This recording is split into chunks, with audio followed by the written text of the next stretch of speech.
భారీ యుద్ధానికి సిద్ధం. కొత్త దేశం ఏర్పడబోతోందా? ప్రపంచవ్యాప్తంగా పలు దేశాల మధ్య పలు ప్రాంతాల్లో తీవ్ర ఘర్షణలు నెలకొంటున్న సంగతి మనకు తెలిసిందే కదా. ప్రస్తుతానికి పలు దేశాల మధ్య సీజ్ ఫైర్ అగ్రిమెంట్స్ జరిగినా ఆయా సరిహద్దులు మాత్రం నిత్యం నివురుగప్పిన నిప్పులా ఉంటున్నాయి. ఈ నేపథ్యంలో ఇటీవల ముగిసిన ఓ యుద్ధం మరోసారి మొదలవ్వబోతుంది అంటున్నారు. అదే పాకిస్తాన్ ఆఫ్ఘనిస్తాన్ మధ్య యుద్ధం. అవును, ఆఫ్ఘనిస్తాన్ పాకిస్తాన్ మధ్య ఇటీవల తీవ్ర ఘర్షణ వాతావరణం నెలకొన్న సంగతి మనకు తెలిసిందే.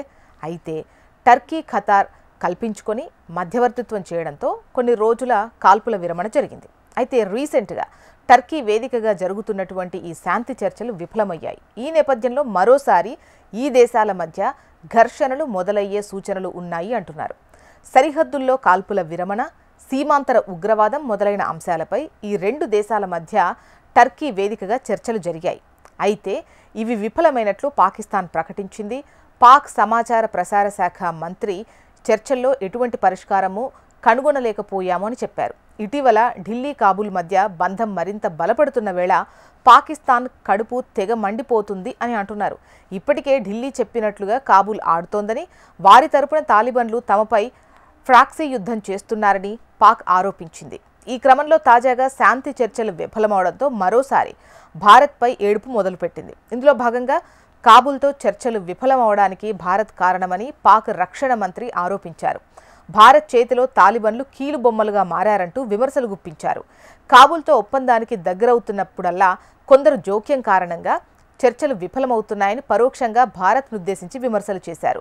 బలోచ్ లిబరేషన్ ఆర్మీ లక్ష్యంగా పాకిస్తాన్ వైమానిక దాడులకు పాల్పడింది. ఈ దాడిలో సుమారు 14 మంది చనిపోయారు. బలూచిస్తాన్లోని బిల్తాన్ పర్వత ప్రాంతంలో BLA లక్ష్యంగా పాక్ బలగాలు ఖచ్చితమైన వైమానిక దాడులకు పాల్పడ్డట్లు తెలుస్తోంది.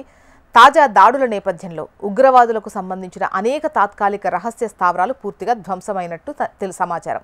కొంతకాలంగా తమ భూభాగాన్ని ప్రత్యేక దేశంగా ఏర్పాటు చేయాలని పాకిస్తాన్పై పోరాటం చేస్తున్న బలూచ్ లిబరేషన్ ఆర్మీ ఈ ఏడాది మే నెలలో స్వతంత్ర దేశంగా ప్రకటించుకున్న సంగతి తెలిసిందే. ఈ మేరకు బలూచిస్తాన్ రచయిత మీర్ యార్ బలూచ్ రిపబ్లిక్ ఆఫ్ బలూచిస్తాన్ను స్వతంత్ర దేశంగా ప్రకటించారు. ఇదే టైంలో న్యూఢిల్లీలో బలూచిస్తాన్ రాయబార కార్యాలయాన్ని ఏర్పాటు చేయాలని కోరారు. అయితే తదుపరి పరిణామాల నేపథ్యంలో మళ్లీ ఆ ప్రాంతం పాక్ సైన్యం చేతుల్లోకి వెళ్లింది. ఈ నేపథ్యంలో ఓ పక్క ఆఫ్ఘన్తో మళ్లీ యుద్ధం మొదలవ్వచ్చు అనే ఊహాగానాలు, మరోపక్క ఆఫ్ఘన్కు భారత్ పరోక్ష మద్దతుందనే పాక్ అనుమానాలు భయాల నేపథ్యంలో కాబూల్ ఇస్లామాబాద్ మధ్య యుద్ధం అనివార్యమైతే ఈ గ్యాప్లో బలూచిస్తాన్ నుంచి పాక్పై తీవ్రమైన దాడులు ఉండొచ్చు అంటున్నారు. పాక్ ఆఫ్ఘనిస్తాన్ మధ్య యుద్ధం తీవ్రమైతే ఆ గ్యాప్లో BLA తమ ఆధిపత్యాన్ని పూర్తిగా కనబరిచే అవకాశం ఉంది. తమ దేశాన్ని అధికారికంగా ఏర్పాటు చేసుకునే అవకాశాలు పుష్కలంగా ఉన్నాయి అంటున్నారు. అదే జరిగితే ఈ ప్రపంచ పటంపై కొత్త దేశం అధికారికంగా ఏర్పడినట్టే. 1.5 కోటి జనాభా ఉన్న బలూచిస్తాన్ పాకిస్తాన్లోని పశ్చిమ ప్రాంతంలో ఉన్న ఒక ప్రావిన్స్. దీర్ఘకాలంగా స్వాతంత్ర ఉద్యమాలకు కేంద్రంగా నిలిచింది. తమ సహజ వనరుల దోపిడీ, రాజకీయ హక్కుల ఉల్లంఘన, పాక్ సైన్యం చేస్తున్న అణిచివేతలపై బలూచ్ ప్రజలు శతాబ్ద కాలంగా ఆందోళన చేస్తున్నారు. అయితే వారి కోరిక పాక్ ఆఫ్ఘన్ యుద్ధ సమయంలో తీరే అవకాశం ఉన్నట్లు అంచనాలు వెలువడుతున్నాయి.